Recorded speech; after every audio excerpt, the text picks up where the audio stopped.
We still have dirty stuff inside the damage detector.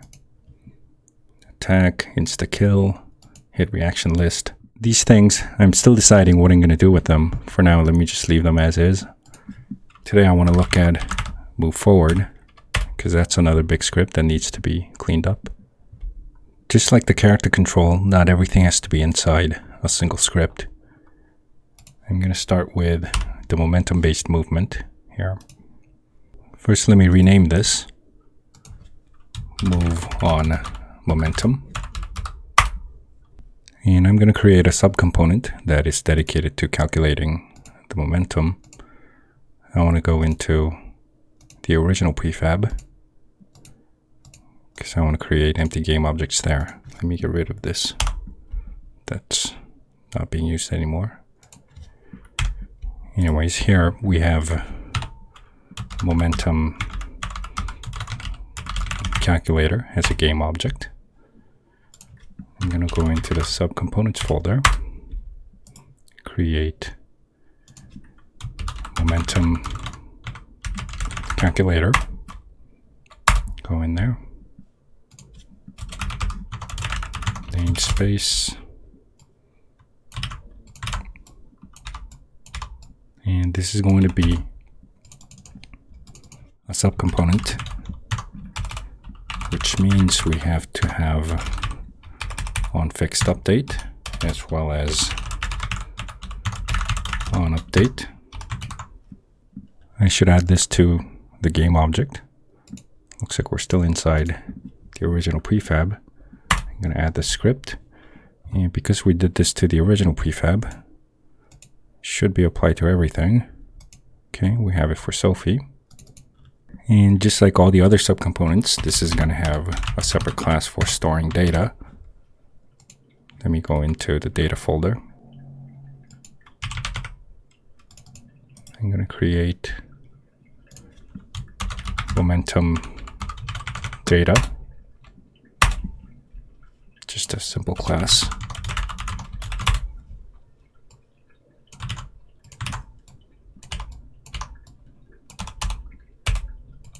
Not a mono behavior. It's serializable, so we can see it in the editor. And this is where we're going to store the actual float for the momentum. So back in the subcomponent, momentum calculator, we're going to have an instance, momentum data. I'll initialize it in the beginning.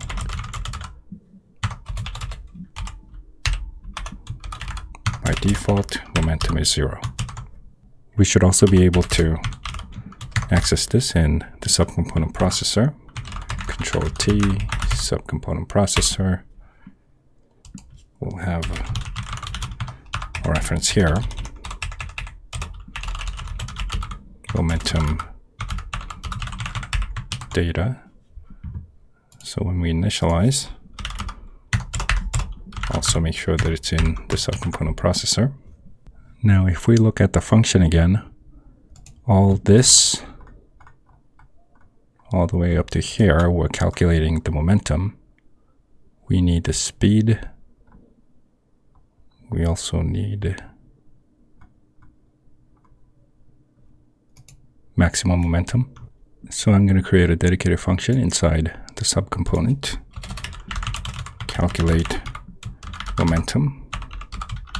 And we take in the speed and the maximum momentum to decide the current momentum. I'm going to move the function here.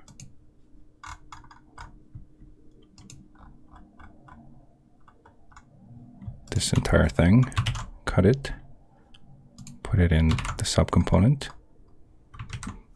We just got to fix the errors. We're no longer going to use the data here, so we don't need this.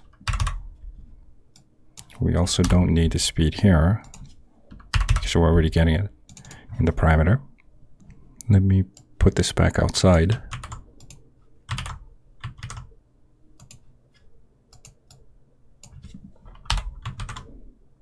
Here we're just adding speed to the momentum, so momentum data, momentum, we're adding setting speed. Here, minus speed. Just going in the other direction. Here, we're just lerping back to 0. Okay, so momentum will be lerped. And then we make sure that it doesn't go over the maximum momentum. We have it in the parameter. Max momentum. If the current momentum is bigger, momentum equals max momentum. And the other side, negative max momentum. So we moved over the function here. Let me save the function inside the data. We're going to delegate it. Do something by getting the speed as well as the max momentum.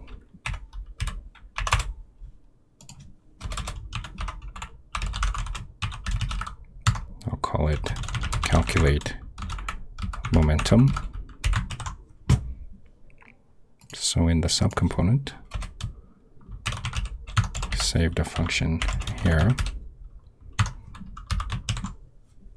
Back in where the function used to be, we just got to call the function. Let me go into character control first. Create a shortcut for the momentum data. Momentum data.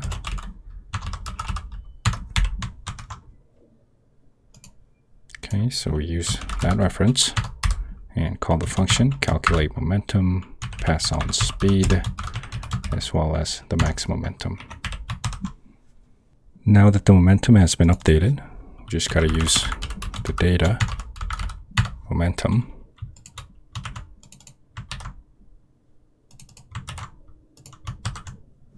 Okay, let me also get rid of the old variable, just this thing here, momentum.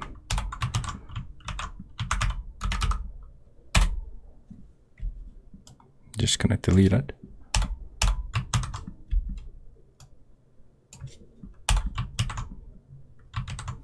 And now that the data has moved, should see some error messages. I need to create a shortcut inside character state.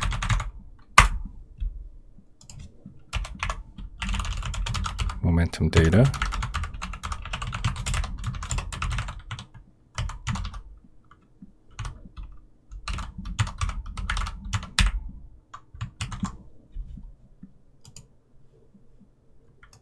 Okay, we just use that reference. And here we're setting the momentum to 0. Let's also fix the other errors. Okay, again, setting the momentum back to 0.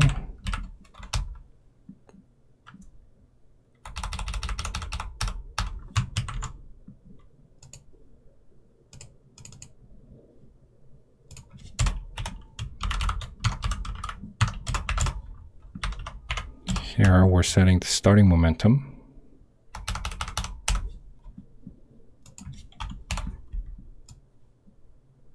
And we're going to the other side, negative starting momentum.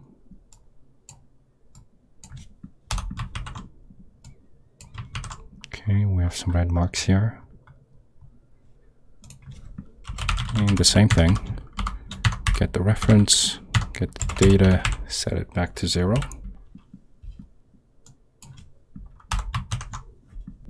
Let's see, we have more. Okay, that's everything. So here we have the processor for Sophie. Here's the momentum data, and I'm going to play. Okay, and whenever we're using the momentum, like the jump, we see the data being changed. Right now, I think jumping is the only place where we're using momentum. But I mean, I should be able to use it in some other places. Just can't think of anything right now, but I'm pretty sure I'll use this again eventually. And the rest of the game should be fine. Okay, I'll do more in the next video. Thanks for watching. I'll see you next time.